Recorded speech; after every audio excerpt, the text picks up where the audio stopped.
Shadows stretched across Boston's skyline as Itesh Blackwood hurried through the crowded streets, clutching her jacket tighter against the autumn chill. At 32, she had mastered the art of blending in, of making herself invisible amid the urban chaos. Her keen senses, sharper than she'd ever admit, registered every scent, every subtle shift in the air around her. Something felt different today. The research center where she worked as a cultural anthropologist specialized in indigenous traditions stood like a beacon of academia against the fading daylight. Inside, colleagues shuffled through papers and peered at computer screens, unaware of the restlessness that had plagued her for weeks. "You look like you haven't slept in days," remarked Dr. Harmon, sliding a stack of files across her desk. "These artifacts from the Katani tribe arrived this morning. Their authenticity needs verification before the exhibition." Itesh nodded, grateful for the distraction. "Thanks. I've been having strange dreams lately." "Well, make sure those dreams don't interfere with the deadline. The Katani representatives arrive in 3 days." After Harmon left, Itesh opened the first file. Her fingers trembled as she traced the outline of an ancient medallion photographed against stark white. The circular pendant featured intricate engravings of wolves encircling a crescent moon. Something about it resonated deep within her, like a forgotten melody suddenly remembered. That night, in her apartment overlooking the Charles River, Itesh woke gasping, sheets tangled around her legs. The dream had been so vivid, running through dense forest, moonlight filtering through branches, her body transforming, becoming something other. She padded to the bathroom and splashed cold water on her face. In the mirror, her dark eyes reflected a momentary golden gleam before returning to their usual brown. The next morning, Itesh decided to visit the Native American Cultural Center in Cambridge where the artifacts were being temporarily housed. The small, unassuming building was empty except for a security guard, who barely glanced up from his crossword puzzle. As she approached the display case containing the medallion, a voice behind her broke the silence. The Moonsinger's talisman. A powerful object for one so uninitiated. Itesh spun around, confronted by a man whose presence commanded the room. Tall and broad-shouldered, with copper skin and penetrating amber eyes, he moved with fluid grace that seemed almost predatory. His black hair was pulled back, revealing sharp cheekbones and a strong jaw tensed in assessment. "I'm Itesh Blackwood, from the Anthropological Research Center," she managed, extending her hand. "Pakuna," he replied simply, ignoring her outstretched palm. "Guardian of the Katani artifacts." "Guardian? I thought the delegation wasn't arriving until—" "Some treasures require constant protection, Ms. Blackwood." His gaze traveled to her neck, where a small birthmark shaped like a crescent moon had always marked her skin, especially from those who might not understand their significance. Something in his tone raised her defenses. "I assure you, I treat all cultural artifacts with the utmost respect." "Artifacts?" A humorless smile curved his lips. "Is that what you think these are? Mere relics of a forgotten past?"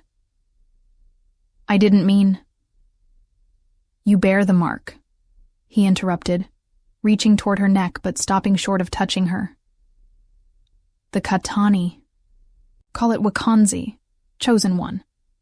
Itesh stepped back, alarm bells ringing. "I think you're mistaking me for someone else." "There's no mistake." His voice lowered. "The dreams have started, haven't they? The running, the transformation, the call of something wild you can't quite name." Her mouth went dry. "How could you possibly—" "Your grandmother never told you, did she? About your lineage? About why your family fled from their homeland?" "My grandmother died when I was 15. Itesh clutched her bag tighter. "And my family history is none of your business. On the contrary." Pakuna's eyes flashed gold, exactly like hers had in the mirror. "Your history is precisely my business. The blood of the Katani runs through your veins, diluted but undeniable. You are a descendant of Saka, the great alpha female who saved our tribe from extinction 2 centuries ago. Itesh laughed nervously. Look, I don't know what kind of game you're playing, but no games, Itesh. Only destiny. He reached for the medallion in the case, his hand passing through the supposedly unbreakable glass as if it were mist. Tonight is the hunter's moon, the first full moon of autumn. The veil between what you think you are and what you truly are will thin. When it does, you'll need this. He pressed the cold metal into her palm, closing her fingers around it. Where their skin touched, electricity seemed to arc between them. I can't take this. It's a priceless artifact, Itesh protested. But even as she spoke, the medallion warmed against her skin, the engravings beginning to glow with a faint blue light. It was always meant for you, Pakuna said, his expression softening slightly. I've waited a long time to find you, Itesh Blackwood. Or should I say, Itesh of the Moonshadow clan. You're insane, she whispered, backing away. I'm calling security.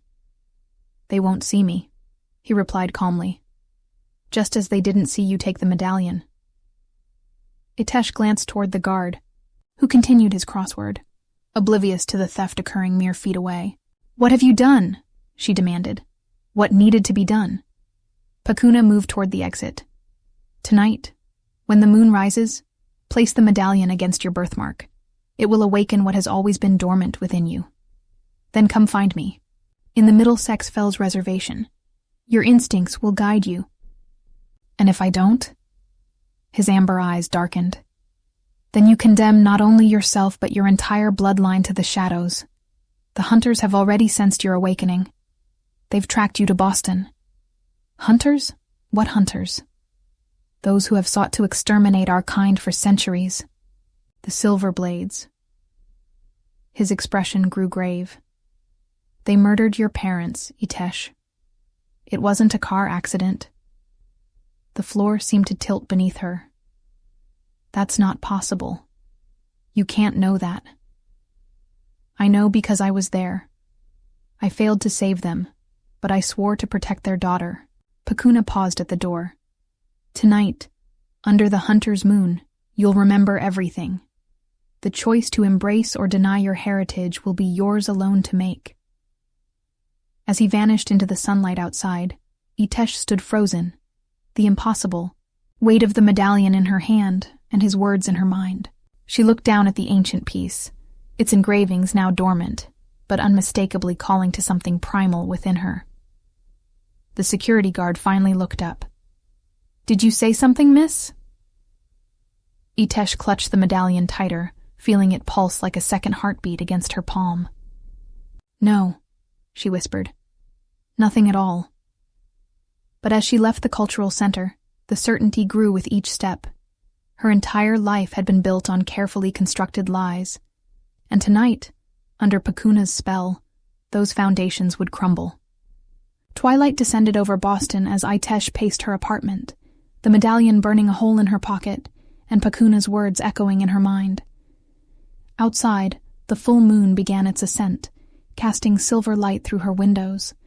She'd canceled her evening plans, called in sick to work, and spent hours researching the Katani tribe, finding only fragmentary references to a reclusive indigenous group from the Pacific Northwest who had seemingly vanished from historical records in the IDE late 1800s. Her phone buzzed with another message from Dr. Harmon.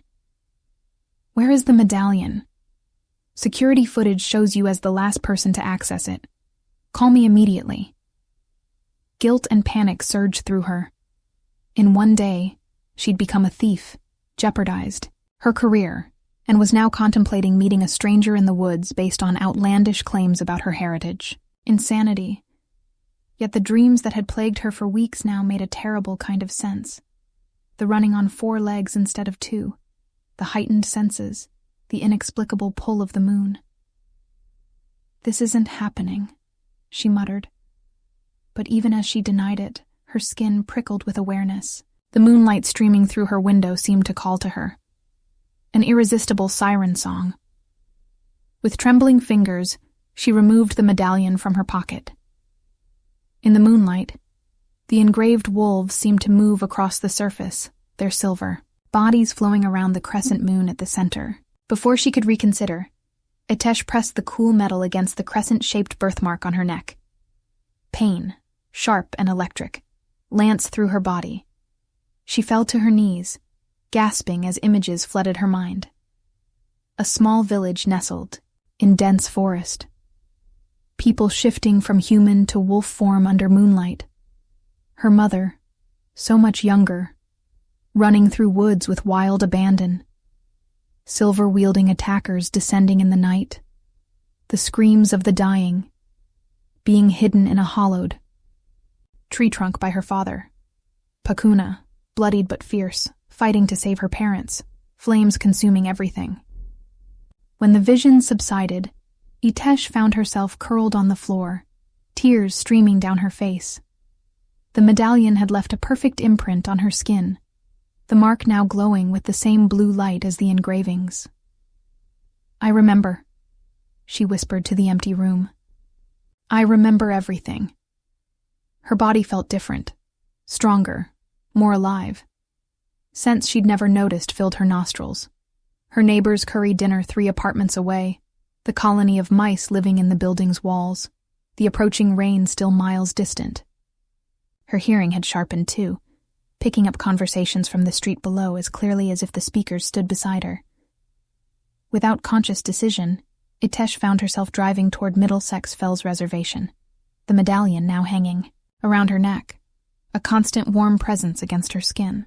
The sprawling woodland preserve north of the city was deserted at this hour, the parking area empty save for a single black truck. As she stepped from her car, the scent hit her immediately. Wild, masculine, powerful. Pakuna. She could smell him in the air, a complex mixture of pine, earth, and something uniquely him. Following the scent trail, she moved into the trees with newfound confidence, her feet finding purchase on the darkened path as if she'd walked it 1,000 times before. She found him in a clearing, bathed in moonlight. He'd removed his shirt, revealing a torso mapped with tribal tattoos that seemed to shift and move across his skin in the silvery light. The largest design, spanning his broad back, depicted the same wolf pack and crescent moon from the medallion. "You came," he said without turning, his voice deeper than she remembered. "You knew I would." She stepped into the clearing. The medallion showed me everything. My parents. The attack. You. Now he turned, his amber eyes glowing gold in the darkness. "Not everything, Itesh. Only fragments. Your complete memory will return gradually, as your body remembers what it means to be Katani. What exactly are we?" The question that had burned within her since the visions began. Shapeshifters is the simplest term, though the Katani consider it reductive. We are guardians of the natural world, blessed by the moon goddess to walk between human and wolf form, tasked with maintaining balance between the worlds. He approached slowly, circling her with that same predatory grace. "Your grandmother was my Alpha's sister. When the Silverblades attacked our settlement, she fled with your mother, then just a child, breaking from the pack to protect the bloodline. She suppressed your mother's shifting abilities through ancient herbs and rituals, hoping to keep you both hidden from those who would destroy us. But my mother died anyway," Itesh whispered. Pakuna's expression darkened. "The Silverblades are relentless hunters. They found your parents 15 years ago, tracked them to that lonely stretch of highway. I arrived too late to save them, but I managed to obscure your scent trail. You were away at college, a blessing that saved your life. And you've been watching me since then? For 15 years? Indignation flared within her. "Protecting you," he corrected. "From a distance, until your dormant abilities began to awaken on their own. That's when I knew it was time." Time? For what? Instead of answering, Pakuna gestured toward the full moon above them. The hunter's moon is sacred to our people.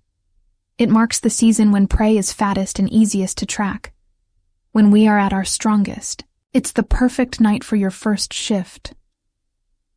Alarm rippled through her. Shift? As in, turn into a wolf? I don't know how. Your body remembers, even if your mind doesn't. He moved closer, his heat radiating against her skin. The medallion has awakened your blood. Now you must surrender to it. What if I don't want this? Itesh challenged, though even as she spoke, something wild inside her strained toward the freedom he offered. Then walk away. His voice was soft but unyielding. Return to your human life, your human colleagues. But know this, the Silverblades have sensed your awakening. They're already in Boston. Without the protection of the pack, they will find you, and they will show no mercy. Before she could respond, Pakuna stepped back and began to change. It wasn't the violent, bone-breaking transformation of horror movies. Instead, he seemed to shimmer, his form blurring at the edges as fur rippled across his skin. In seconds, where the man had stood, a massive black wolf now watched her with intelligent golden eyes. Itesh gasped, stumbling backward. The wolf, Pakuna, padded toward her, nudging her hand with his muzzle. The contact sent another jolt through her system, igniting something primal and urgent within her cells. Her skin began to tingle, a pleasant warmth spreading through her limbs. She felt her consciousness expanding, her senses heightening even further. The medallion at her throat pulsed with blue light, and suddenly she understood what needed to happen. Instinctively, Itesh raised her face to the moon and surrendered to the transformation. Her body responded eagerly, shifting and reforming with surprising ease. She fell forward onto 4 paws, her world exploding into sharper focus as wolf senses overtook human limitations. Pakuna circled her sleek white form, his satisfaction evident even without words. In this shape they needed no human language. His thoughts brushed against hers, a mental connection that transcended speech. You are magnificent, his mind whispered into hers. A true daughter of Saka. The exhilaration of the shift overwhelmed her. Itesh bounded across the clearing, testing her new form, reveling in the strength and speed her wolf body possessed. Everything felt right, as if she'd finally found a piece of herself that had been missing her entire life. Pakuna loped beside her as they raced through the forest, teaching her without words how to navigate this new reality. For hours they ran under the hunter's moon, 2 wolves connected by blood and destiny. When exhaustion finally overtook her, they returned to the clearing. Transforming back proved more challenging than the initial shift, but with Pakuna's guidance, Itesh eventually stood on human legs again, breathless and euphoric. She struggled to find words adequate to the experience. Home, Pakuna supplied, now returned to human form as well. What you felt was your spirit recognizing its true nature. She nodded, unable to deny the rightness of the transformation. What happens now? Now you meet your people. He gestured toward the trees, where pairs of golden eyes had appeared watching them. The remnants of our tribe have gathered. 27 survivors, scattered across the country. They've come for you, Itesh. From the shadows emerged men and women of varying ages, all bearing the same watchful intensity as Pakuna. An older woman stepped forward, her silver-streaked, hair framing a face lined with both wisdom and sorrow. I am Nara, keeper of the Katani histories, she announced, her voice melodic yet commanding. Daughter of Sokka's line, we welcome you home. Itesh felt the weight of their expectations pressing down on her. I don't understand what you want from me. Want? A bitter laugh came from a young man at the edge of the group. We need you, princess, whether either of us likes it or not. Silence, Meko! Pakuna growled, his authority evident in the way the younger man immediately lowered his gaze. Nara approached Itesh, taking her hands. The medallion responded to you because you carry the alpha bloodline of Sokka. In our tradition, leadership passes through the female line. Since your mother's death, we have been without a true alpha female, without balance. Wait, Itesh pulled her hands away. You think I'm going to lead you? I just learned shapeshifters exist a few hours ago. Which is why you need training, Pakuna interjected. Time to learn our ways, our history. Time we don't have. The Silverblades have grown stronger, Nara explained. Led by Callum Ravenwolf, they've developed new weapons, new methods for hunting our kind. 3 packs in Canada have been completely exterminated in the past year alone. Ravenwolf? The name stirred something in Itesh's recovered memories. He was there the night my parents died. Pakuna's expression darkened. Callum Ravenwolf is the most dangerous hunter alive. His family has dedicated themselves to eradicating shapeshifters for 9 generations. He personally led the attack on your parents. And now he's here in Boston, added Meko, with at least 12 heavily armed hunters. They've been systematically searching the city for 3 days. Cold dread pooled in Itesh's stomach. My colleagues at the research center, Dr. Harmon, knows I took the medallion. The assembled Katani exchanged alarmed glances. We need to move quickly, Pakuna decided. Nara, take half the pack to secure Itesh's apartment. Meko, your group will monitor the research center. Itesh comes with me to the safe house. As the others melted back into the forest, Pakuna turned to her. I know this is overwhelming, but you must trust me. Your life depends on it. And if I don't, she challenged, though her resistance was weakening with each revelation. Then Callum Ravenwolf will hang your pelt on his wall beside those of your parents, he replied bluntly, and the Katani bloodline will end forever. The harsh truth silenced her protests. As they walked back toward the parking area, a sudden crack split the night air. Pakuna shoved her down as something whistled past her ear. Silver bullets, he hissed, pulling her behind a massive oak. They've found us. From the darkness came a cultured voice, its English accent crisp in the night air.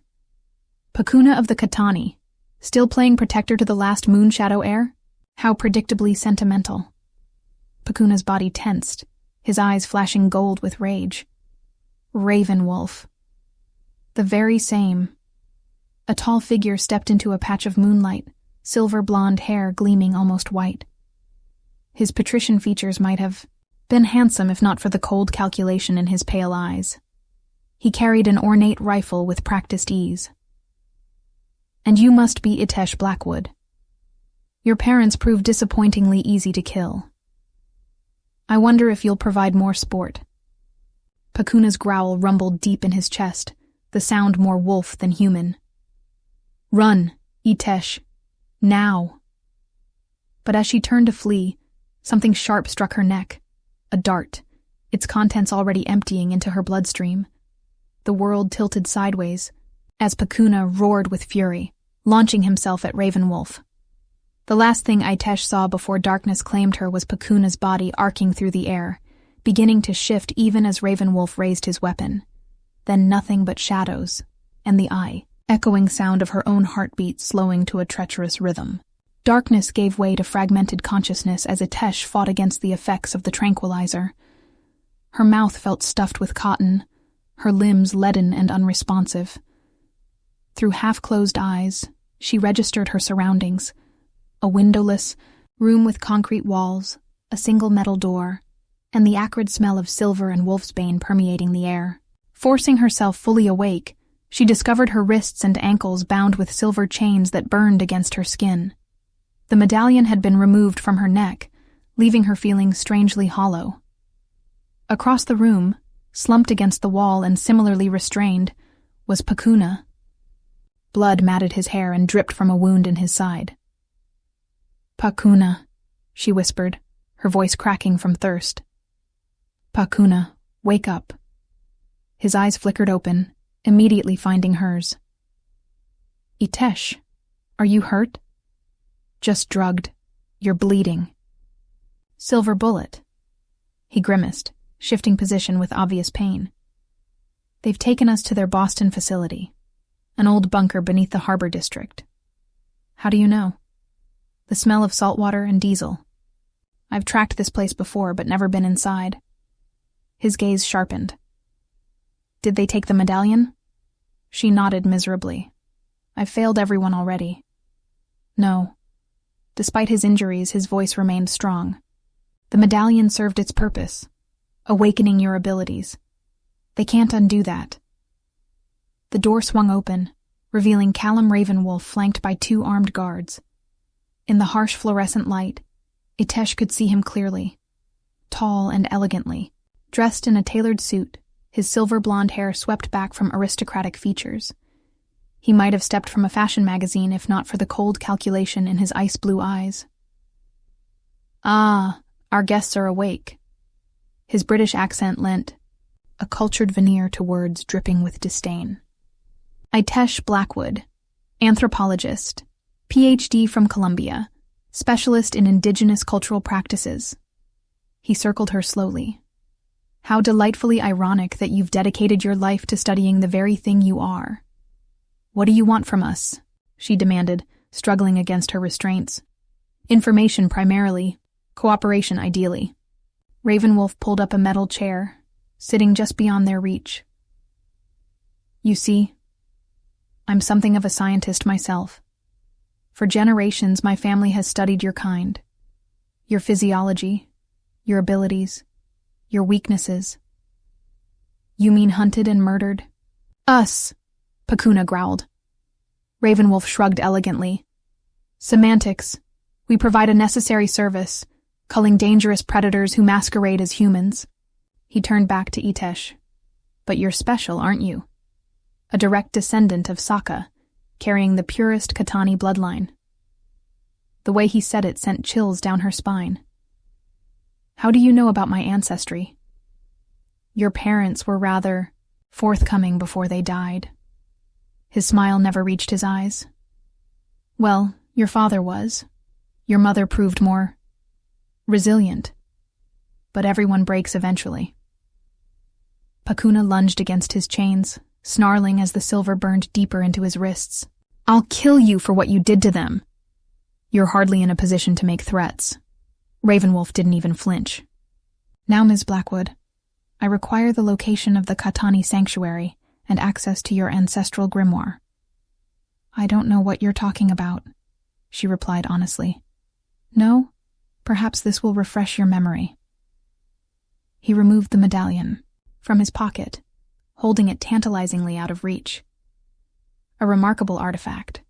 Our tests show it's over 4 centuries old, yet the silver remains uncorroded, the magic undiminished.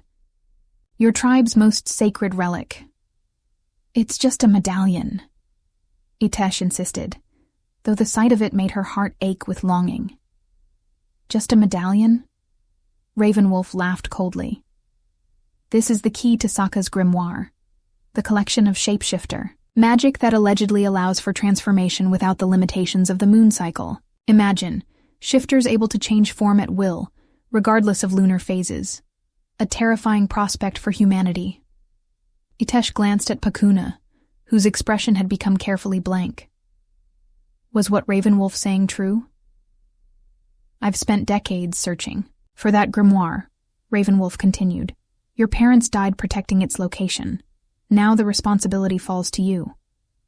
Even if such a thing existed, Pakuna interrupted, Itesh wouldn't know where to find it. She's been separated from her heritage her entire life. Perhaps. Ravenwolf stood, straightening his immaculate suit. But blood remembers what the mind forgets. With the right encouragement, those memories can surface. He nodded to one of the guards, who wheeled in a metal cart covered with a cloth. When Ravenwolf pulled back the covering, Itesh gasped at the array of surgical instruments laid out in precise rows, all made of polished silver. Silver penetrates shifter flesh more effectively than any other metal, Ravenwolf explained conversationally. Something about the molecular structure interferes with your accelerated healing. Fascinating, really. You're insane, Itesh whispered. On the contrary, I'm methodical. He selected a slender silver scalpel. Now, shall we begin with you? Or would you prefer I work on your protector first? Sometimes watching someone else's pain can be quite motivating. Before she could answer, alarms blared throughout the facility, red emergency lights flooding the room. Perimeter breach in Sector 7, announced a mechanical voice over the intercom. Multiple intruders detected. Ravenwolf's composed facade cracked slightly. Watch them, he ordered the guards. I'll handle this interruption. As he strode from the room, one guard positioned himself by the door, while the other stood watch over the prisoners, weapon trained on Pakuna. Your pack? Itesh whispered, hope flaring. Pakuna nodded almost imperceptibly. They would never abandon us. But we need to be ready. He shifted position, grimacing as the movement reopened his wound. The silver is weakening me. When the opportunity comes, you must run, regardless of what happens to me. I'm not leaving you, she insisted. His golden eyes locked with hers. You must. The grimoire is real, Itesh, and it is vital that Ravenwolf never finds it. If I die here, the knowledge dies with me. Stop talking, barked the guard, stepping closer with his weapon raised. The distant sound of gunfire and snarling filtered through the walls. The pack was fighting its way toward them. But would they arrive in time? The answer came sooner than expected. The ventilation grate near the ceiling exploded inward, and a blur of russet fur launched into the room. Meko in wolf form landed on the first guard, his jaws closing around the man's throat before he could fire his weapon. The second guard spun to shoot, but a massive gray wolf burst through the door behind him. In the chaos, Itesh recognized Nara's distinctive silver-streaked fur as the older woman took down the remaining captor. Both wolves shifted back to human form, moving quickly to release the prisoners. The medallion, Itesh gasped as Meko freed her from the silver chains. Ravenwolf has it. Forget the medallion, Pakuna ordered, struggling to stand despite Nara's support. We need to get out now. But you said it was the key to the grimoire. Later, he cut her off. We have minutes before Ravenwolf realizes this was a diversion. Diversion? Itesh repeated, confusion evident in her voice. Meko grinned fiercely. Half the pack is creating havoc on the east side of the compound while we extract you. Classic. Misdirection. Freed from her restraints, Itesh helped support Pakuna as they moved into the corridor. The facility was a maze of concrete passages lit by emergency lights, the alarm still blaring. Can you shift? Nara asked Pakuna, concern evident in her voice. He shook his head grimly. The silver bullet is still inside me. I can't transform until it's removed. Then we do this the hard way. Meko took point, leading them through the labyrinthine complex. They encountered 2 more guards, dispatched efficiently by Nara and Meko in partial shifts. Their faces elongating to muzzles, claws extending from human hands in a horrifying display of controlled transformation Itesh hadn't known was possible. How are they doing that? She whispered to Pakuna as they navigated another corridor. Partial shifting, he explained through gritted teeth. An advanced technique. Something you'll learn if we survive this. At last, they reached an emergency exit that led to a loading dock. Outside, the night air carried the scents of the harbor, salt, fish, and diesel fumes. A van waited with its engine running, another pack member at the wheel. As they hurried toward it, a shot rang out. Meko crumpled to the ground, a silver bullet in his thigh. Itesh turned to see Ravenwolf advancing toward them, his rifle raised for another shot. Fascinating rescue attempt, he called out, his composure regained despite a bloody gash across his forehead. But ultimately futile. Nara pushed Itesh and Pakuna toward the van. Go. I'll hold him off. No. Pakuna resisted, but his weakened state made him easy to maneuver. Nara fixed Itesh with an intense stare. The future of our people rests with you now, daughter of Saka. Pakuna knows the way. Trust him. Before Itesh could protest, Nara charged Ravenwolf, her body shifting mid-stride into a magnificent silver wolf. The hunter pivoted to fire, but Nara's momentum carried them both to the ground, his rifle skittering across the pavement. "Get in!" shouted the driver as Itesh helped the wounded Pakuna into the van. Meko dragged himself in behind them, clutching his injured leg. The last thing Itesh saw as the van peeled away was Nara pinning Ravenwolf to the ground, her massive jaws closing around his arm as he plunged a silver dagger into her side. "Nara!" she cried. But the van was already turning the corner, the loading dock disappearing from view. She knew the risks, Pakuna said quietly, his face ashen from blood loss. As we all do. The driver navigated the darkened streets with practiced ease, putting distance between them and the Silverblade facility.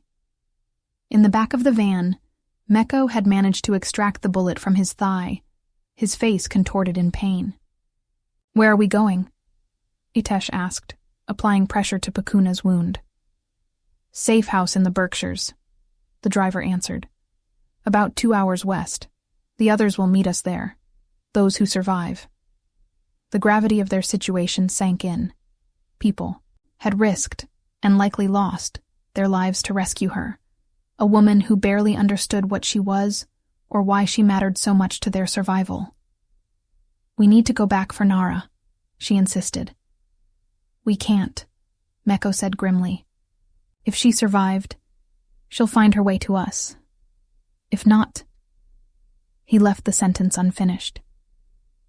"The silver bullet," Pakuna gasped, his breathing labored. "It needs to come out." Itesh looked at his wound with trepidation. "I don't know how. I'll talk you through it." His golden eyes met hers, filled with pain, but unwavering trust. "You can do this, Itesh." With trembling hands and Meko's assistance, she extracted the silver bullet from Pakuna's side, using a field medical kit stored in the van. The metal sizzled with his blood, leaving a burn mark on the floor where she dropped it.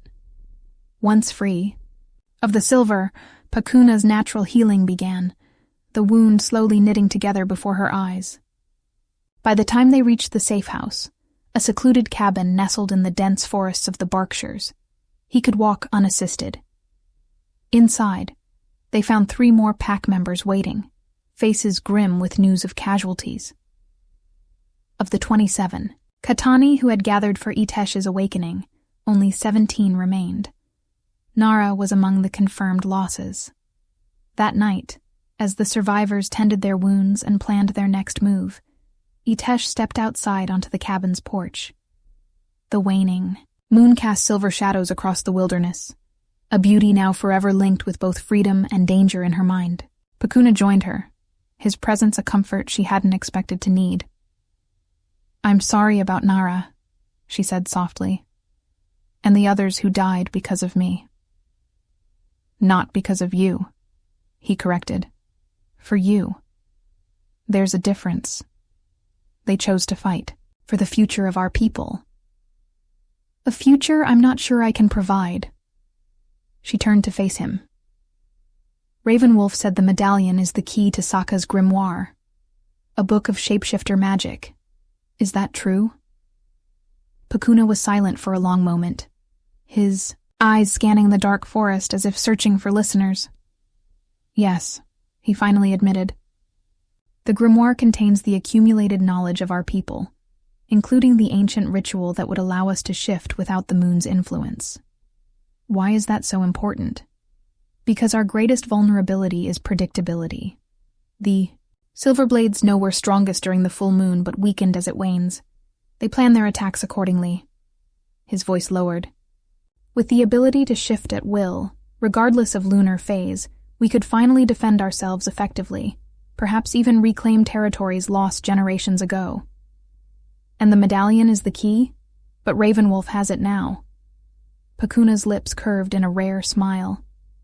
He has a medallion, certainly. Understanding dawned on Itesh's face. It's a fake? Not exactly. It's one of 3 identical medallions created by Sokka herself, a safeguard against exactly this situation. Only one opens the grimoire's lock, and only when wielded by a direct female descendant of Sokka's line. Hope flickered within her. So even with the medallion, Ravenwolf can't access the grimoire, not without you. His expression grew serious again. Which is why he won't stop hunting you. And why tomorrow, we must retrieve the real medallion and locate the grimoire before he realizes his mistake. Where is it? Pakuna's gaze turned, distant. The true medallion has been hidden in plain sight for over a century, in your grandmother's grave. Morning brought hushed preparations as the pack readied for what might be their most desperate mission yet. Itesh, still processing the revelations of the past 24 hours, found herself struggling to reconcile the woman she'd been with the shapeshifter she was becoming. The cabin buzzed with activity, weapons being cleaned, maps studied, contingency, plans debated. Among the survivors, Itesh noticed a striking young woman with piercing green eyes who kept her distance, watching Itesh with undisguised suspicion. Who is she? Itesh asked Meko, as he adjusted the bandage on his healing thigh. Selena. He followed Itesh's gaze. Pakuna's sister, and until your arrival, the acting alpha female of our pack. The information landed with uncomfortable weight. I'm displacing her. In the pack hierarchy, yes. Meko's expression was carefully neutral. Blood trumps merit in Katani tradition, regardless of experience. Before Itesh could respond, Pakuna called the group together. 17 pairs, of eyes fixed on him as he outlined their plan. Ravenwolf won't expect us to make another move so soon, he began. That gives us a narrow advantage. Itesh's grandmother is buried in Green Meadows Cemetery outside Worcester, about an hour from here. Small team. Myself, Itesh, Meko, and Selene. Selene stepped forward, her voice cool and measured. Why me? Because you're the best tracker we have, Pakuna replied without hesitation. And because if we encounter silver blades, your skills with silver-resistant weaponry are unmatched. The acknowledgement seemed to mollify Selene slightly. She nodded once, her gaze flicking briefly to Itesh, before returning to her brother. The rest of you will secure our fallback position in the White Mountains, Pakuna continued.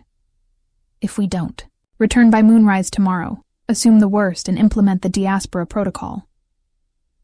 A solemn mood settled over the group as the meaning of his words sank in. Diaspora protocol meant scattering the survivors across the continent, essentially accepting the end of the Katani as a unified tribe.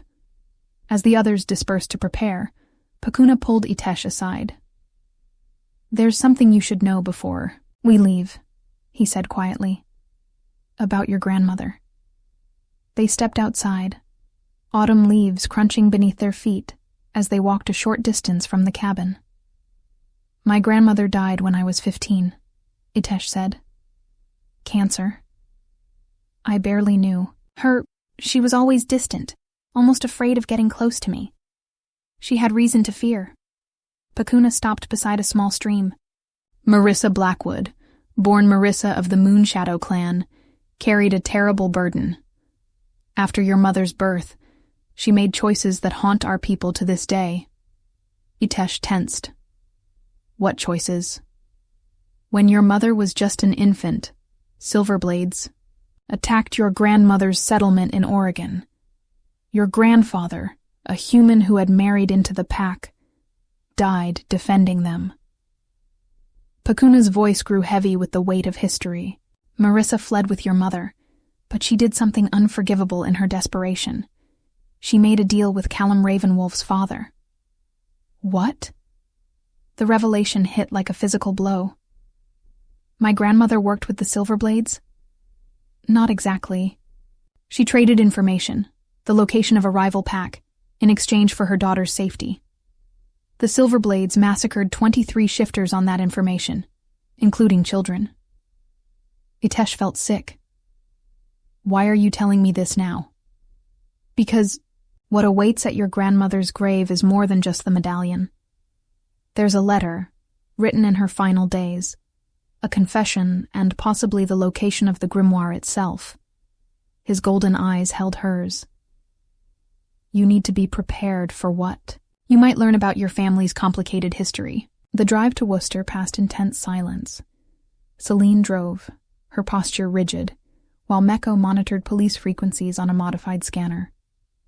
Pakuna and Itesh sat in the back, each lost in their own thoughts.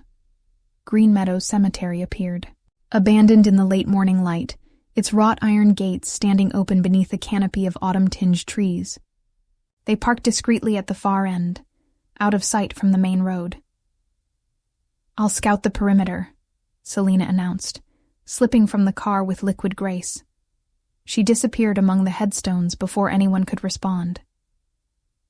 Is she always so intense? Itesh asked as they followed at a slower pace. Selene has lost more than most, Meko replied. Her mate was killed by Silverblades 3 years ago. She's been focused ever since. Itesh led them to her grandmother's grave, a simple headstone in the older section of the cemetery. Marissa Blackwood, it read, with only dates beneath the name. No loving mother, no devoted grandmother, no rest in peace. Just a marker of time past.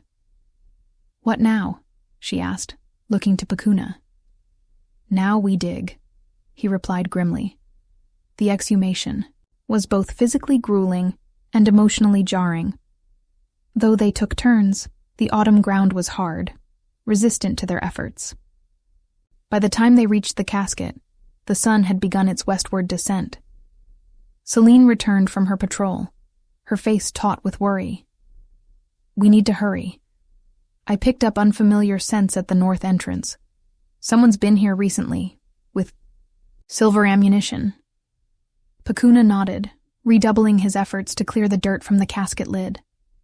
When it was finally exposed, they confronted another problem. How to open a sealed coffin without appearing to desecrate a grave should anyone happen upon them. Stand back, Celine said suddenly, producing a thin metal tool from her jacket. With practiced precision, she manipulated the casket's locking mechanism until it gave way with a soft click. The lid lifted to reveal Marissa Blackwood's remains and, clutched in her skeletal hands, a small wooden box inlaid with silver and mother-of-pearl. The moonwood box, Pakuna breathed.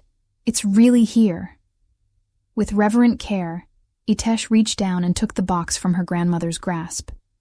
As her fingers closed around it, a jolt of recognition passed through her, as if the box somehow knew her, acknowledged her bloodline. We should go, Meko urged, glancing nervously toward the cemetery entrance. They refilled the grave as quickly as possible, though not as neatly as they had excavated it. As they worked, Itesh kept the box tucked securely in her jacket, its weight both physical and symbolic against her heart. They were halfway back to the car when Selene suddenly froze, her nostrils flaring. Silverblades, she hissed. Close. The crack of a rifle confirmed her warning. A bullet splintered the headstone beside them, sending marble fragments flying. Run! Pakuna shoved Itesh forward as more shots rang out. They scattered among the monuments, using the stone markers as cover. Itesh glimpsed their attackers, 4 figures in tactical gear moving with military precision through the cemetery. This way! Meko appeared at her side, pulling her toward a mausoleum. They ducked inside just as bullets ricocheted off the stone facade. Where are Pakuna and Celine? She gasped, clutching the box tighter. Meko peered carefully around. The entrance. Drawing them off, standard protocol. Protect the alpha female at all costs. That's ridiculous. I barely know what I'm doing. Doesn't matter. His expression was deadly serious. You carry the future of our people. both in your blood and in that box. Our lives are expendable. Yours isn't." The casual acceptance of their sacrifice stunned her into silence. Outside, the gunfire intensified, punctuated by snarls and shouts. Somewhere in the cemetery, Pacuna and Selene were fighting, perhaps dying, to buy her time. "We can't just hide," she finally said, resolution hardening her voice. "Not while they're risking everything." "What do you suggest?" Mako asked, his tone suggesting he already knew and dreaded her answer. Itesh closed her eyes, feeling the pull of the moon even in daylight. The shift was coming easier now, her body remembering its true nature. "We fight back." Before Meko could protest, she handed him the moonwood box. "Protect this. I'll create a diversion." She stepped from the mausoleum and surrendered to the transformation. In seconds, a sleek white wolf stood where Itesh had been, her fur almost luminous in the fading afternoon light. With a low growl, she bounded across the cemetery, deliberately drawing attention away from Meko's position. The Silverblade hunters pivoted toward this new threat, their weapons tracking her movement. Itesh used her speed and agility to lead, them on a chaotic chase through the headstones, always staying just ahead of their silver bullets. From the corner of her eye, she caught flashes of black fur. Pacuna, also in wolf form, circling behind the hunters. Suddenly, he launched himself at the rearmost Silverblade, powerful jaws closing on the man's gun arm. The coordinated attack continued as Selene emerged in her russet wolf form, taking down another hunter with brutal efficiency. The remaining two Silverblades found themselves surrounded as Meko joined the fray, having secured the box somewhere safe. In the ensuing melee, Itesh discovered her own fighting instincts, an ancestral memory of fang and claw that guided her movements. She brought down one of the remaining hunters, her teeth finding the vulnerable spot between helmet and body armor. The last Silverblade, realizing he was outnumbered, made a desperate break for the cemetery entrance. Pacuna moved to pursue, but Itesh's bark stopped him. They had what they came for, and retreat was wiser than risking further confrontation. Back in human form and reunited at the car, they took stock of their injuries. Selene had suffered, a grazing wound from a silver bullet across her shoulder, while Meko had retrieved the moonwood box unharmed. That was either incredibly brave or incredibly stupid, Pacuna told Itesh as they sped away, his tone suggesting he hadn't decided which. "I couldn't let you die for me," she replied simply. "Not when I haven't earned that kind of sacrifice." Something shifted in Selene's expression as she caught Itesh's words in the rearview mirror. Not quite respect, but perhaps the beginning of reassessment. Miles from the cemetery, in the safety of deep forest, they finally stopped to examine their prize. The moonwood box, carved from the rare lunar receptive wood of ancient times, was sealed with no visible lock or hinge. "Only Sokka's blood can open it," Pacuna explained. Itesh ran her fingers over the smooth surface, feeling subtle engravings. Beneath her touch, wolves running beneath a crescent moon, the same imagery from the medallion. Without being told what to do, she pressed her thumb against the central moon image, wincing as a hidden needle pricked her skin. Her blood was absorbed into the wood, which began to glow with a soft blue light. The box opened silently, revealing its contents. The true medallion, larger and more intricately detailed than the one Ravenwolf had taken, and beneath it, a sealed envelope yellowed with age. "My grandmother's letter," Itesh whispered, carefully removing it. The paper crackled as she broke the seal and unfolded her grandmother's final confession. The handwriting was shaky but determined, the words cutting across decades to speak, directly to a granddaughter Marissa had known would someday need the truth. "My dearest Itesh, if you are reading this, then the blood of the Katani has awakened in you, and the burden I sought to spare you has found you nonetheless. For this, I can only ask forgiveness, though I know I deserve none. What Pacuna will have told you about my betrayal is true. In my desperation to protect your mother, I made a terrible bargain with monsters. The weight of those deaths has haunted me every day since. But there is more to the story. A truth I have kept even from those few Katani who still acknowledge my existence. Your grandfather was not who they believe. Robert Blackwood was no ordinary human who married into our pack. He was born Robert Ravenwolf, younger brother to Edmund Ravenwolf, Callum's father. He rejected his family's legacy of hatred and chose love instead, changing his name and fleeing with me when we fell in love. This is why Edmund granted my desperate plea, not from mercy, but because your mother carried both bloodlines.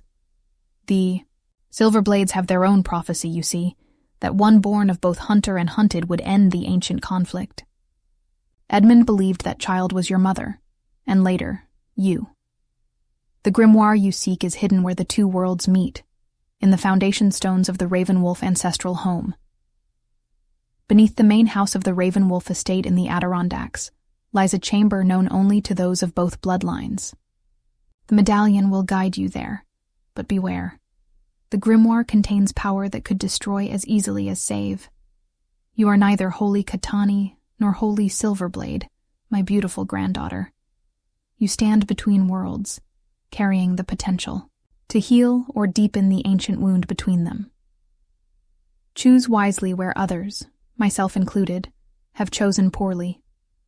With love and regret, Marisa.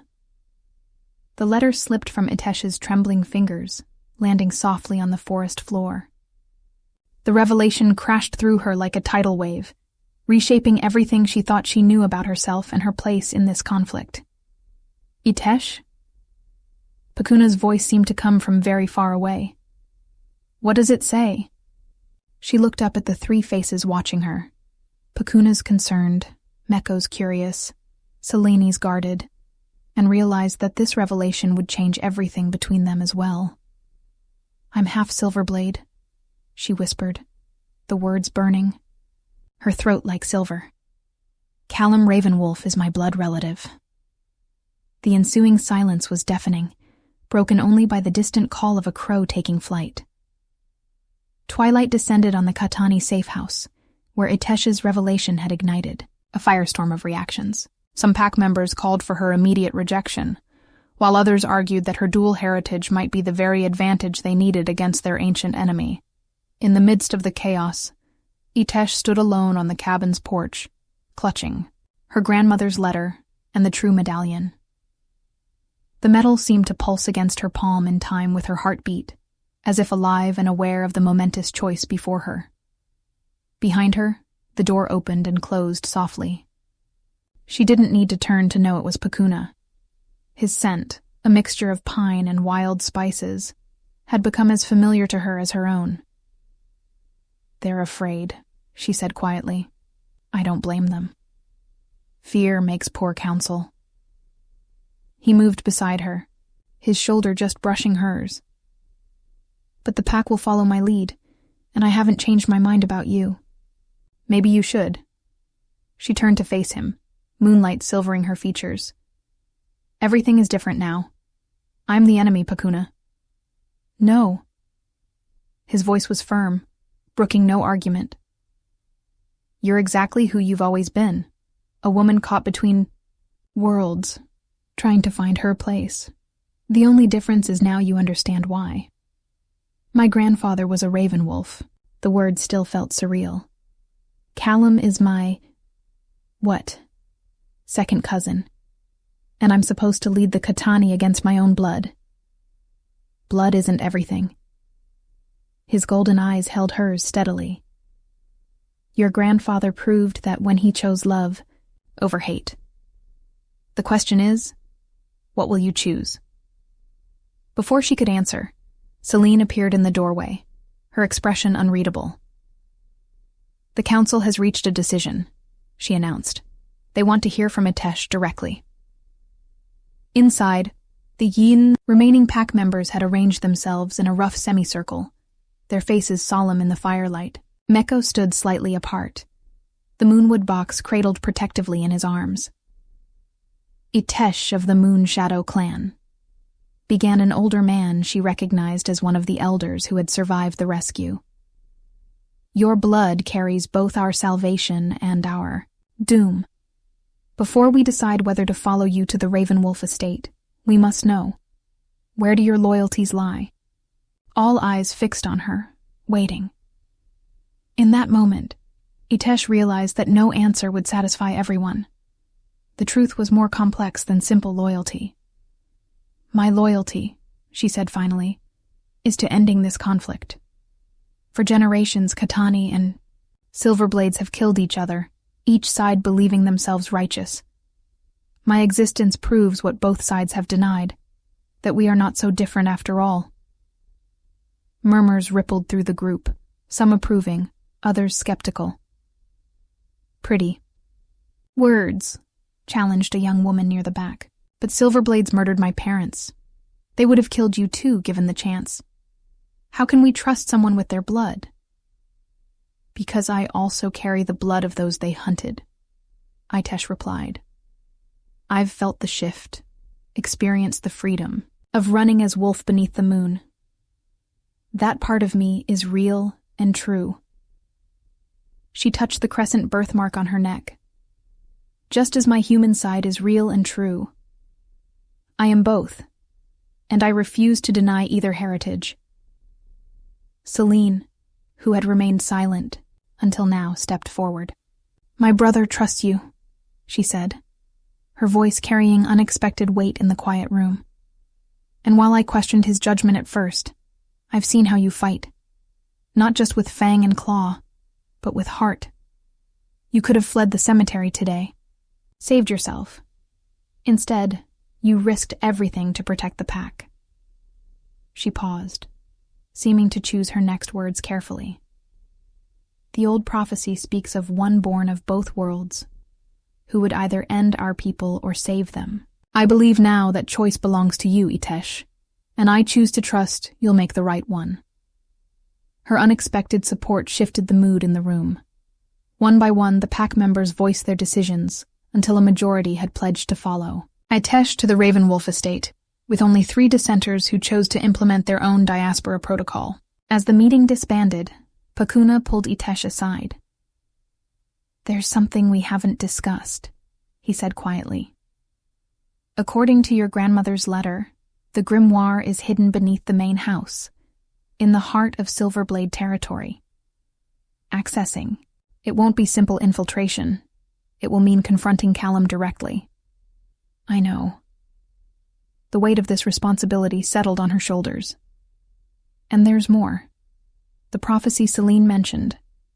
I think my grandmother knew about it. It's why she kept me away from both worlds. The prophecy is ancient, Pakuna acknowledged.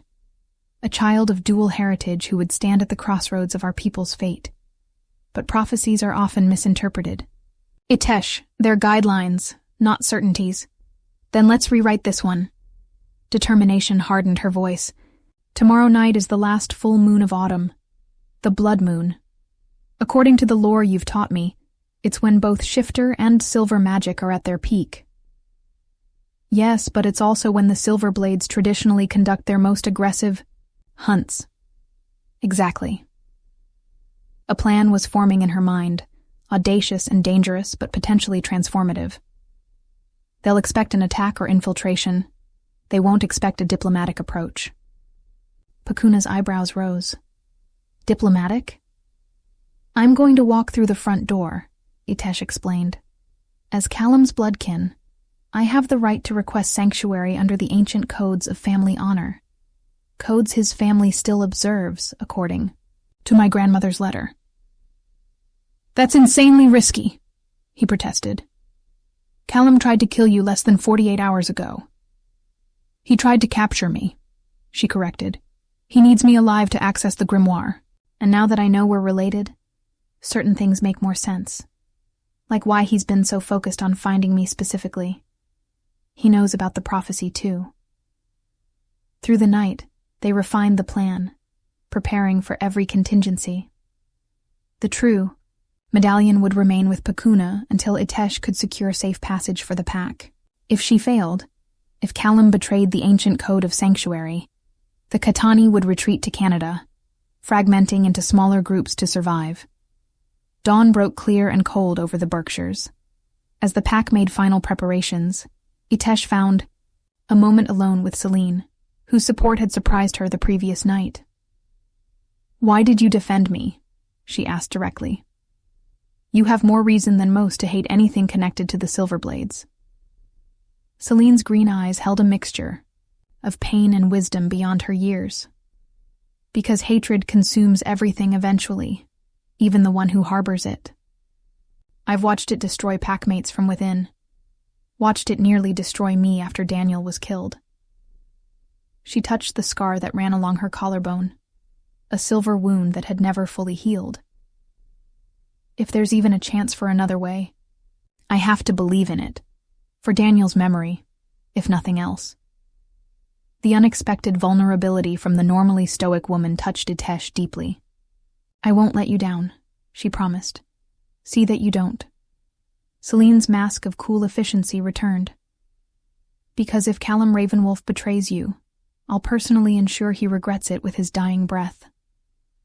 The journey to the Adirondacks took most of the day, the convoy of 3 vehicles taking indirect routes to avoid potential Silverblade surveillance. They established a base camp 5 miles from the Ravenwolf estate, concealed within a dense stand of ancient hemlocks. As twilight approached, Itesh prepared for her solitary approach to the estate. She wore a simple black dress borrowed from Celine, formal enough to honor the occasion, but practical enough to run in if necessary. Around her neck, she wore a silver chain with a small pendant shaped like a wolf's head. A Silverblade family heirloom her grandmother had left her, which would help establish her identity. "The blood moon rises in 1 hour," Pakuna said, his voice tight with barely contained worry. "If we don't receive your signal by midnight, we'll assume the worst." "I'll succeed," she replied with more confidence than she felt. "The grimoire is the key to everything. Callum won't risk losing it by harming me." Their eyes held for a long moment, unspoken feelings hovering between them. Since her first transformation, something had been growing between them, a connection deeper than mere attraction or even pack bonds. In another time, under different circumstances, they might have explored it. Now, it remained unacknowledged but palpable. "Be careful," he finally said, pressing the true medallion into her hand. They had decided she would take it after all. The risk of Callum finding their hiding place and seizing it was greater than the risk of her carrying it. "I will." She tucked the medallion into a hidden pocket sewn into her dress. The pack needs to be ready to move quickly, whatever happens. With final instructions exchanged, Itesh set off alone through the darkening forest. The Ravenwolf estate occupied a commanding position on a wooded hillside, its sprawling Victorian architecture a testament to old money and older secrets. As she approached the wrought iron gates, security cameras tracked her movement, and she made no attempt to conceal herself. "I am Itesh Blackwood," she announced clearly to the intercom, "granddaughter of Marissa and Robert Blackwood. I seek sanctuary under the ancient code of family honor." A long silence followed, before the gates swung open with an ominous creak. 2 armed guards escorted her up the long drive to the main house, where Callum Ravenwolf himself waited on the broad stone steps, his expression a mixture of triumph and curiosity. "Cousin," he greeted her, the word laden with irony. "Your arrival is unexpected, though not entirely surprising. The blood moon calls to both sides of your heritage, it seems." "You knew," she stated flatly. "You've always known we were related." "Of course."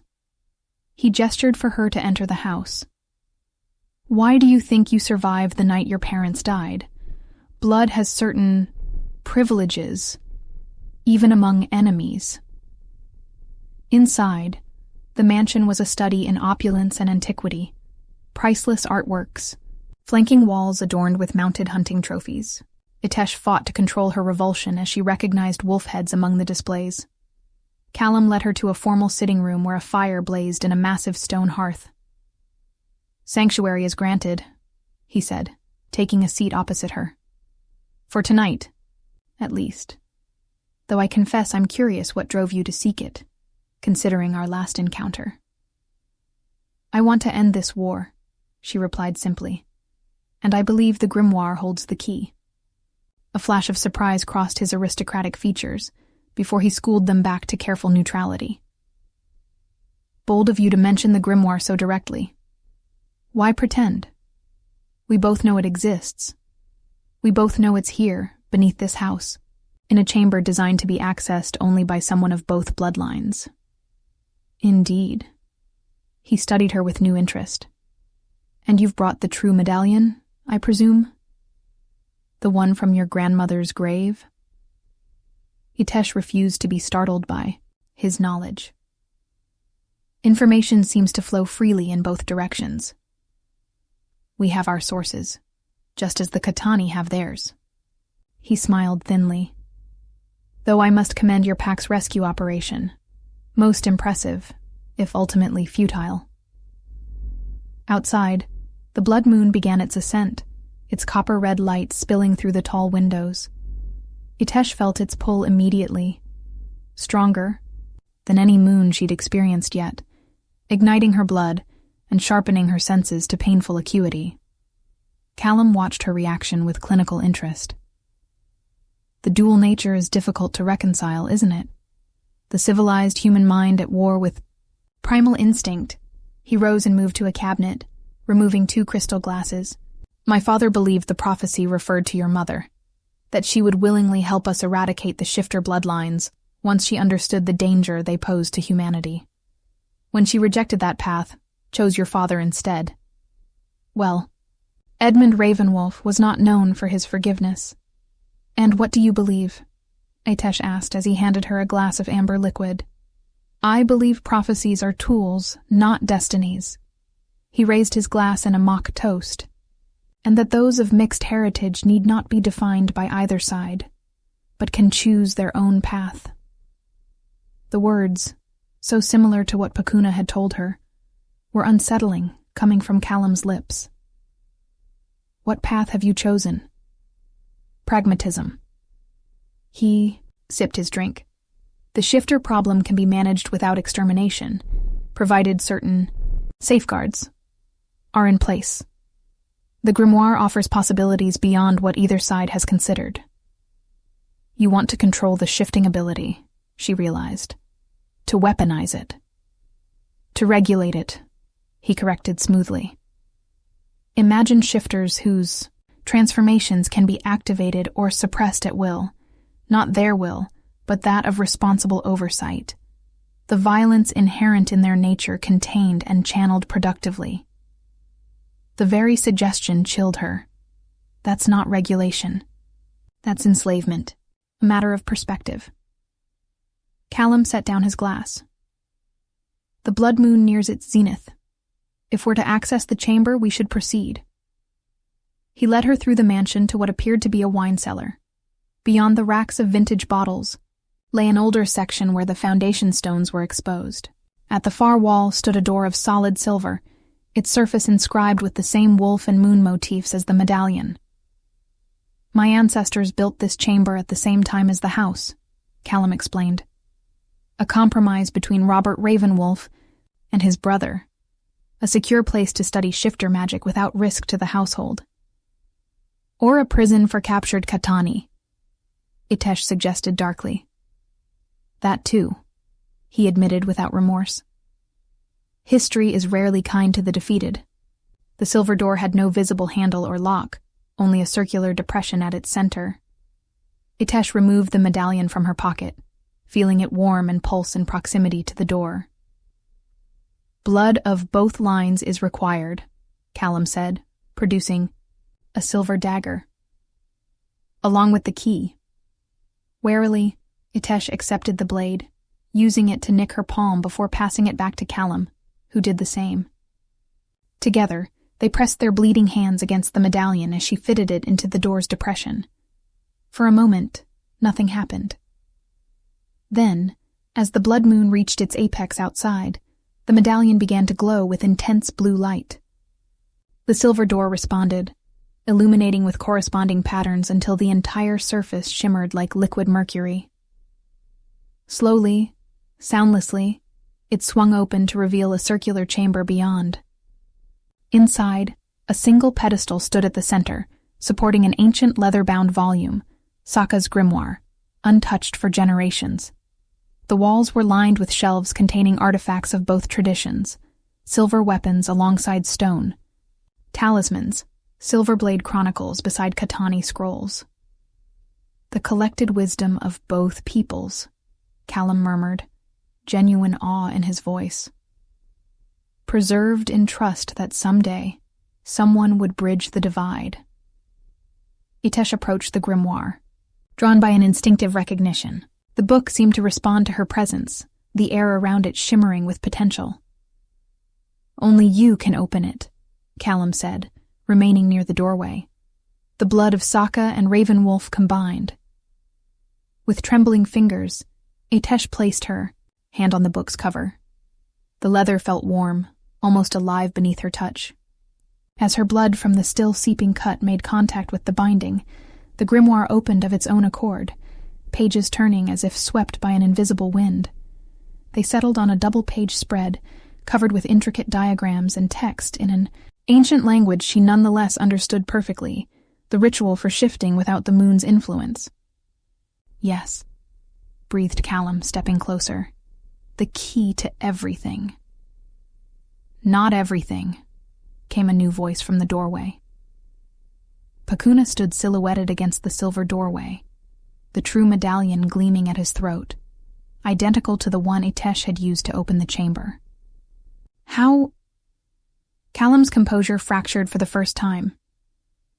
Another of Sokka's safeguards, Pakuna explained, stepping into the chamber. 3 medallions, each capable of opening the door when paired with the right blood. His eyes met Itesh's, a silent question in their golden depths. She nodded almost imperceptibly. The medallion she had brought was real. They had decided the risk of deception was too great. But Pakuna's arrival was precisely as they had planned. The pack was in position throughout the estate, having infiltrated during her diversion. This changes nothing, Callum recovered quickly, drawing a silver gun from beneath his jacket. The grimoire is open now. Its secrets are available to all of us. That's where you're wrong, Itesh said, her hand still resting on the ancient book. The grimoire responds to intent as much as blood. My grandmother's letter warned that it contains power that could destroy as easily as save. I understand that now. As she spoke, the pages began to glow, text rearranging itself beneath her fingertips. The ancient language shifted and morphed, revealing new patterns, different rituals, ones that had remained hidden from Callum's view. What are you doing? Alarm edged his voice as he raised the gun, aiming it at Pakuna. Step away from the book, Itesh. I can't do that. She met his gaze steadily. This ends tonight, Callum. The cycle of vengeance and bloodshed between our families stops with us. Outside, the blood moon reached its zenith, its crimson light streaming through a circular skylight in the chamber's ceiling. The moonbeam struck the open grimoire, activating the ritual Itesh had initiated with her blood and intent. A shockwave of energy pulsed outward, knocking Callum back against the wall. The gun discharged, the silver bullet grazing Pakuna's shoulder before embedding in the stone behind him. You've just killed us all, Callum gasped, struggling to regain his footing. That's the binding ritual. It was deemed too dangerous, even by the ancients. Not dangerous, Itesh corrected, the grimoire's knowledge flowing through her like a living current. Just misunderstood. It doesn't destroy. It balances. The energy continued to build, the ritual gaining momentum as the blood moon's light intensified. Throughout the estate and beyond, shifters and hunters alike felt its effects, a profound resonance that touched something primordial within their blood. Pakuna moved to Itesh's side, his wound already healing. Are you sure about this? More sure than I've ever been about anything. She turned back to Callum, who was watching in horrified fascination as the ritual unfolded. The prophecy wasn't about choosing sides, Callum. It was about reconciliation. The one of dual heritage wouldn't end either people. They would end the conflict itself. Impossible, he whispered, though doubt had begun to creep into his expression. Our natures are fundamentally opposed. Are they? She gestured to the shelves surrounding them. This chamber exists because Robert Ravenwolf and his brother recognized that both traditions held value. They created a space where the knowledge of both peoples could be preserved and studied together. The ritual reached its climax. The grimoire, lifting from the pedestal to hover in the air, its pages a blur of motion and light. From its center emerged a swirling vortex of silver and blue energy that expanded to fill the chamber. "What's happening?" Callum demanded, pressing himself against the wall as the energy washed over him. "Balance," Itesh replied simply. "The ritual doesn't suppress the shifter nature or weaponize it. It harmonizes it with our human side." The vortex engulfed them completely, and Itesh felt its transformative power resonating through her very cells, not painful, but clarifying, as if layers of confusion and conflict were being gently peeled away to reveal a more integrated whole. When the light finally receded, the grimoire settled back onto its pedestal, its pages now filled with new text, the combined wisdom of both traditions, reconciled and enhanced. Callum stood frozen, his expression one of profound shock. "I feel different," he managed, looking down at his hands as if seeing them for the first time. "The ritual has awakened the dormant shifter genes in your line," Pakuna explained, his tone surprisingly gentle. "Just as it has given shifters greater control over their transformations. Neither side dominates, both exist in balance." "But that's..." Callum struggled to process the implications. "The true purpose of the prophecy," Itesh finished for him, "not to choose between worlds, but to unite them." Outside the chamber, shouts and confusion had given way to an eerie silence. The blood moon's light began to fade as it continued its journey across the night sky, its task complete. "Your hunters will be experiencing the same awakening," Pakuna told Callum. "As are all Katani. The ritual's effects extend to bloodlines, not just individuals present." "You've changed everything," Callum whispered, a mixture of awe and fear in his voice. "We've restored what should always have been," Itesh corrected. "The division between hunter and hunted was artificial, created by fear and misunderstanding, perpetuated by vengeance. In the beginning, we were one people who chose different paths." She closed the grimoire gently, its purpose fulfilled. "Now we have the chance to choose a new path, together." Dawn found them on the broad terrace of the Ravenwolf estate, watching as Silverblades and Katani cautiously navigated this new reality. Old enemies regarded each other with wary curiosity rather than hatred, feeling the subtle but profound changes the ritual had wrought in their natures. "It won't be easy," Pakuna observed, standing at Itesh's side. "Centuries of conflict can't be erased in a single night." "No," she agreed, "but it's a beginning. For the first time, both sides can truly understand each other." Callum approached them, his movements betraying the newness of his awakened shifter senses. He had spent the night in intense conversation with Celine, of all people. Too bitter. Enemies finding unexpected common ground in their shared transformation. "My father would have considered this the ultimate betrayal," he said, gazing out at the mingled groups below. "To become the very thing he dedicated his life to destroying." "And what do you consider it?" Itesh asked. A ghost of a smile touched his lips. "An unexpected inheritance, one that will take considerable adjustment." He glanced between her and Pakuna. "The question is, what happens now? The binding ritual has changed our natures, but not our histories. There's still blood between our peoples that can't be washed away so easily." That's why we need leadership from both traditions, Pakuna said. A council that represents the interests of all our people as we navigate this new world. A council, led by someone who understands both sides, Callum added, his gaze settling on Itesh. As your grandmother foresaw. The weight of responsibility settled on her shoulders, but it felt right. A purpose she had been preparing for without knowing it. I'll need advisors I can trust, she said, looking meaningfully at both men, from both traditions. Selene joined them, her green eyes reflecting the sunrise.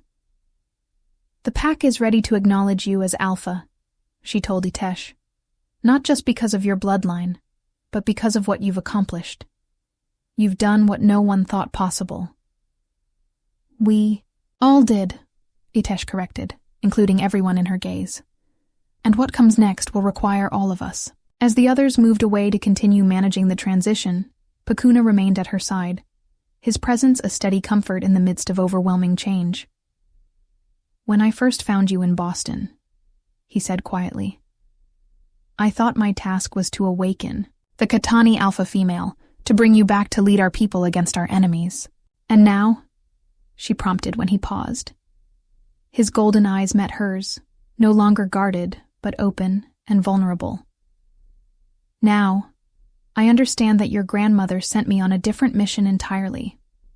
Not to make you choose a side, but to help you transcend them. She was wiser than any of us knew. Itesh smiled softly. Though I think she might have had another motive as well. Oh? His eyebrow arched in question. In answer, Itesh reached up to touch the side of his face, her fingers tracing the strong line of his jaw. In her letter, she wrote about her own love story, how she chose love over tradition, just as my mother did. 3 generations of women who refused to be limited by old boundaries. Understanding dawned in his eyes, followed by something deeper and more profound. And what is your choice, Itesh of the Moon Shadow Clan? He asked, his voice a low rumble that sent shivers through her. I choose a new tradition, she whispered, closing the distance between them. One that honors both sides of my heritage, while forging something entirely new. Their lips met, as the first full rays of morning sunlight spilled across the terrace, a kiss that sealed not just their personal bond, but a new covenant between peoples long divided. In that moment, Itesh felt the medallion warm against her skin, pulsing in rhythm with her heart, as if Sokka herself approved of this final fulfillment of her ancient vision. Later, as they walked among the mingled groups of shifters and former hunters, Itesh reflected on the strange journey that had brought her here, from a woman who had never known her true nature, to the linchpin of a historic reconciliation, all in the span of a few tumultuous days. What are you thinking? Pakuna asked, noting her contemplative expression.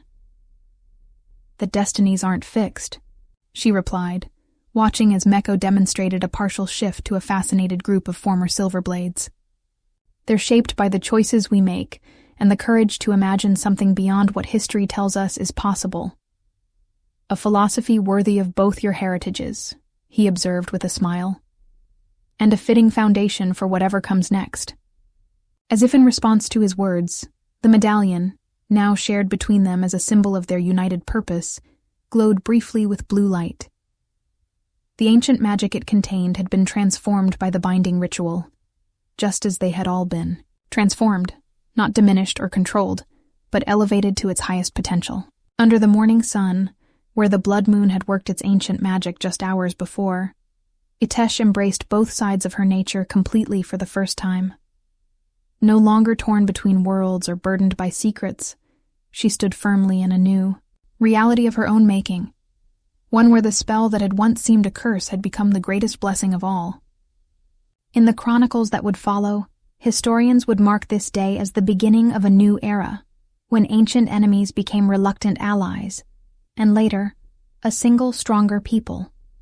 They would speak of the woman who bridged worlds, the Alpha, who refused to choose sides, the leader who found strength in duality rather than division. But for Itesh, standing in Pakuna's embrace as the sun rose on this first day of a new age, such grand narratives seemed distant and abstract. What mattered was the simple truth that had guided her through the darkness, that love, when intertwined with ancient magic, could transform even the most bitter conflict into an opportunity for redemption. And under Pakuna's spell, a spell of loyalty, courage, and unwavering faith, she had found not just her heritage, but her future.